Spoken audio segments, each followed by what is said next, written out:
এই কিশোর গ্যাংয়ের সাথে যারা জড়িত তারা অধিকাংশ হচ্ছে পড়াশোনার সাথে সম্পৃক্ত নয়, তারা মাদকাসক্ত অথবা চুরি ডাকাতির সাথে সম্পৃক্ত। তবে অত্যন্ত দুঃখজনক বিষয় হলো যে এই কিশোর গ্যাংকে আজকে কোনো রাজনৈতিক দল তাদের নিজেদের স্বার্থে ব্যবহার করছে। আসসালামু আলাইকুম ওয়া রাহমাতুল্লাহ। আলহামদুলিল্লাহ রাব্বিল আলামিন ওয়াসসালাতু ওয়াসসালামু আলা রাসূলিহিল কারীম ওয়া আলা আলিহি ওয়া সাহবিহি আজমাইন। কিশোর গ্যাং আমাদের সমাজে এখন একটি আলোচিত পরিচিত নাম। আমাদের যে শিশুগুলো আমাদের মা বাবা ভাই বোন তাদের কোলে প্রতিপালিত হয়েছে, যাদের বয়স এখন 12 থেকে 18 বা এর কম বেশি, তারা সামাজিকভাবে নানা ধরনের অন্যায় জুলুম অবিচারের সাথে সম্পৃক্ত হয়ে যাচ্ছে। এই কিশোর গ্যাং আজকে এই সমাজের অধিকাংশ লোকের কাছে এক ভয়াবহ এক আতঙ্কের নাম। এই কিশোররা হত্যা, হামলা, খুন, এই কিশোররা হত্যা থেকে শুরু করে এমন কোনো দুর্ঘটনা, এমন কোনো অঘটন নেই যেই অঘটনের সাথে এখন তারা জড়িত হচ্ছে না। আজকে আমাদের এই কিশোরদের নিয়ে কাউন্সেলিং করা দরকার, তাদের পথের দিশা দেয়া দরকার, তাদের বোঝানো দরকার এটি তোমাদের জন্য আসল পথ নয়, এটি তোমাদের ভবিষ্যৎ নয়। তোমরা যদি মর্যাদার সাথে সম্মানের সাথে বেঁচে থাকতে চাও তাহলে তোমরা শিক্ষা দীক্ষায়, তোমাদের নৈতিকতায়, নৈতিক চরিত্র গঠনের মধ্য দিয়ে তোমাদের গড়ে তুলতে হবে। তাহলে পরে তোমরা তোমাদের জীবনকে গড়ে তুলতে পারবে এবং মানুষের মধ্যে যে আতঙ্ক রয়েছে, কিশোর গ্যাংয়ের ব্যাপারে যে ভয়াবহ তথ্য রয়েছে, এই ভয়াবহ তথ্য এবং আতঙ্ক থেকে মানুষ বাঁচতে পারবে। এক্ষেত্রে একটা বিষয় উল্লেখযোগ্য যে এই কিশোর গ্যাংয়ের সাথে যারা জড়িত তারা অধিকাংশ হচ্ছে পড়াশোনার সাথে সম্পৃক্ত নয়, তারা মাদকাসক্ত অথবা চুরি ডাকাতির সাথে সম্পৃক্ত।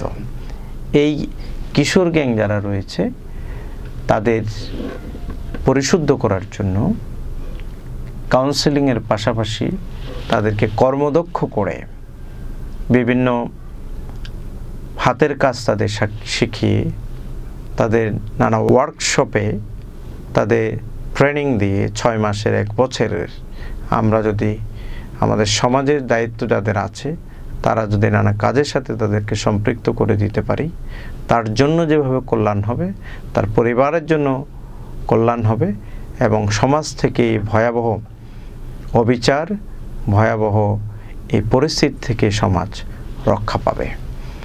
চিন্তা করুন তো, একজন কিশোর সে যখন কোনো হত্যাকাণ্ডের সাথে জড়িত হয়, কোনো অকারেন্সের সাথে জড়িত হয়, সে মামলা মোকদ্দমার সাথে সম্পৃক্ত হয়ে যায়, তার কারাদণ্ড হয়, তার যাবজ্জীবন হয়, এমনকি এক সময় প্রাপ্তবয়স্ক হলে তার ফাঁসি পর্যন্ত আইন দ্বারা নির্ধারিত হয়।